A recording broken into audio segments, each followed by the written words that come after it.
سورۃ الاعراف میں آتا ہے نا کہ حضرت موسیٰ علیہ السلام نے خواہش کا اظہار کیا تھا کہ اے اللہ میں تجھے دیکھنا چاہتا ہوں، تو اللہ نے کیا فرمایا تھا؟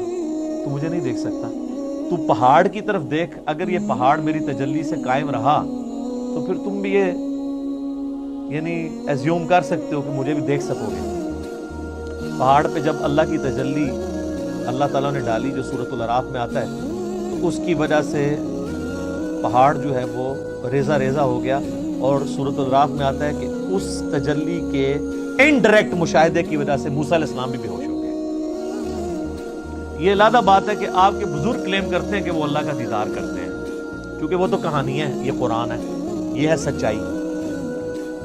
تو یعنی اللہ تعالیٰ کی صفات کے اثرات کیا ہیں، اور سیم اسی طرح کی چیز قرآن حکیم کے بارے میں سورۃ الحشر میں آئی ہے، لو انزلنا ھذا القرآن علی جبل، اگر ہم یہ پہاڑ پر نازل کر دیتے تو پہاڑ بھی اس قرآن کے نزول کی وجہ سے پھٹ جاتا، ریزہ ریزہ ہو جاتا۔ کیوں؟ کیونکہ قرآن اللہ کی صفت ہے، اللہ کا کلام ہے، کلام متکلم کی صفت ہوتا ہے نا، تو اس کا ایفیکٹ یہی ہونا تھا جو اللہ تعالیٰ کی ذات کا ایفیکٹ ہے کہ قرآن اگر کسی پہاڑ پر نازل ہوتا تو وہ بھی اس قرآن کے روب کی وجہ سے ریزہ ریزہ ہو جاتا۔ سر یہ ہمارے محبوب صلی اللہ علیہ وآلہ وسلم کا مبارک سینہ ہے کہ جس پہ آلموسٹ 23 سال تک قرآن نازل ہوتا ہے، اور اگر آپ بخاری مسلم کی احادیث اٹھا کے دیکھیں تو نبی علیہ السلام کے اوپر ایک کیفیت طاری ہو جایا کرتی تھی جب قرآن کا نزول ہوتا تھا، اور سخت سردیوں میں بھی بخاری مسلم کے الفاظ ہیں کہ آپ صلی اللہ علیہ وآلہ وسلم کے مبارک چہرے پر پسینہ بہنا شروع ہو جاتا تھا، اتنا وحی کا بوجھ ہوتا تھا۔ اور اس حالت میں صحابہ کرام آپ کو دیکھ نہیں سکتے تھے، چہرہ مبارک سرخ ہو جاتا تھا، اور جس طرح یہ خراٹے لینے کی آواز ہے نا، اس طرح بخاری مسلم آتا ہے اس قسم کی آواز آپ کے منہ سے نکلنا شروع ہو جاتی تھی، اور پھر صحابہ کرام جو ہیں وہ سارے سر جھکا لیتے تھے یوں، اور آپ علیہ السلام کے سر مبارک کے اوپر ایک بڑی چادر دے دی جاتی تھی، حتیٰ کہ آپ اپنی وہ اس حالت میں واپس آئیں۔ یعنی آپ صلی اللہ علیہ وآلہ وسلم پر یہ حالت طاری ہوا کرتی تھی۔ اب یہ علمی پوائنٹ نمبر 1 ہوا ہے جی، ابھی صرف ابھی میں اس پہ اور بھی بول سکتا ہوں، لیکن میں جو فی البدی چونکہ میں نے گفتگو کرنی ہوتی ہے، رٹی رٹائی نہیں ہوتی، پوائنٹس میں نے صرف لکھے ہیں کہ مجھے یاد رہے کہ کوئی پوائنٹ سکپ نہ ہو، ادروائز اگر میں ایک ایک پوائنٹ کے اوپر نوٹس بناؤں نا تو پھر یہ 40 لیکچرز میں صرف قرآن کا تعارف ہی ختم ہو، لیکن وہ پھر آپ انٹرسٹ لوز کر جائیں گے۔ بس اتنی بات کی جائے جو آپ کے انٹرسٹ کی چیز ہے، جس میں آپ کا پریویس نالج بھی انوالو ہو، کچھ نئی بات بھی آپ کی انفارمیشن میں آ جائے۔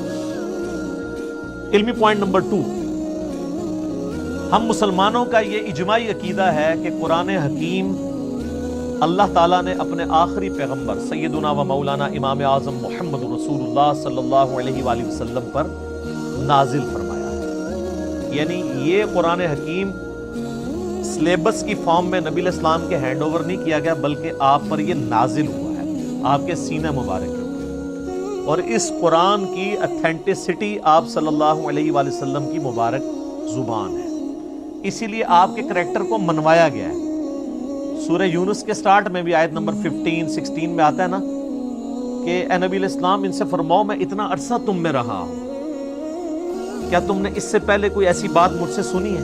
یعنی میں صادق اور امین ہوں، میں نے کبھی دعویٰ نبوت نہیں کیا اس سے پہلے، نہ کوئی میری کوئی ایسی خواہش تم نے کبھی آبزرو کی ہو، تو اچانک چند دنوں کے بعد میں یہ کلیم کر رہا ہوں کہ یہ اللہ کی طرف سے مجھ پر کتاب نازل ہوئی ہے، تو یہ اس بات کا ثبوت ہے میری پریویس زندگی۔ تو یہ آپ صلی اللہ علیہ وآلہ وسلم پر نازل ہوئی۔ اب یہ ٹاپک بھی گھنٹوں کا محتاج ہے اگر صرف اس ٹاپک کو ایڈریس کیا جائے کہ نبی علیہ السلام پر یہ قرآن نازل ہوا، اس قرآن کی اتھینٹسٹی کے حوالے سے، لیکن میں اسے سکپ کرتا ہوں۔ علمی پوائنٹ نمبر 3، ہم مسلمانوں کا یہ عقیدہ ہے کہ قرآن حکیم باللفظ محفوظ ہے، یہ کتاب بالمفہوم نہیں ہے کہ نبی علیہ السلام نے پڑھ کے سنائی تو صحابہ نے جو سمجھا اس کو سلیس عربی کے اندر اپنے ذہن کے مطابق لکھ دیا، نہیں، ایک ایک لفظ منوان ویسا ہی ہے جیسا کہ اللہ تعالیٰ نے نازل فرمایا، کوئی انٹرپریٹیشن نہیں ہے اس کی، بالمفہوم نہیں ہے، باللفظ ہے. اور یہ عقیدہ صرف قرآن کے بارے میں. یہ بعض لوگ کہتے ہیں نہیں ہم حدیث کو بھی قرآن کا درجہ دیتے ہیں. حدیث کے بارے میں اجماعی عقیدہ ہے کہ حدیث بالمفہوم ہے. چند باتیں باللفظ بھی ہیں، جیسے ہم نماز کے اندر جو کچھ پڑھتے ہیں وہ بخاری مسلم میں نبی الاسلام کی احادیث ملتی ہیں، آپ نے ان کو تعلیم فرمایا. لیکن اوورآل آپ علیہ السلام کے حوالے سے جو چیزیں بیان کی جاتی ہیں بالمفہوم ہے. اور یہی وجہ ہے کہ آپ احادیث کی کتابیں کھولیں گے نا تو کئی احادیث کے اینڈ پہ وہ راوی کہتا ہے او کما قال علیہ السلام، یا جیسا پھر رسول اللہ نے فرمایا تھا. یعنی مجھے یہ بات پتہ چلی، مجھے یوں سمجھ آئی، یا جیسے پھر آپ نے فرمایا تھا، مفہوم یہی تھا. اور آپ بخاری مسلم اٹھا کے دیکھیں، آپ کو درجنوں احادیث ملیں گی کہ ایک ہی مجلس میں آپ صلی اللہ علیہ وآلہ وسلم نے کوئی بات ارشاد فرمائی ہے، کئی صحابہ نے اس بات کو رپورٹ کیا ہے، سب کے الفاظ میں تھوڑا بہت فرق ہے.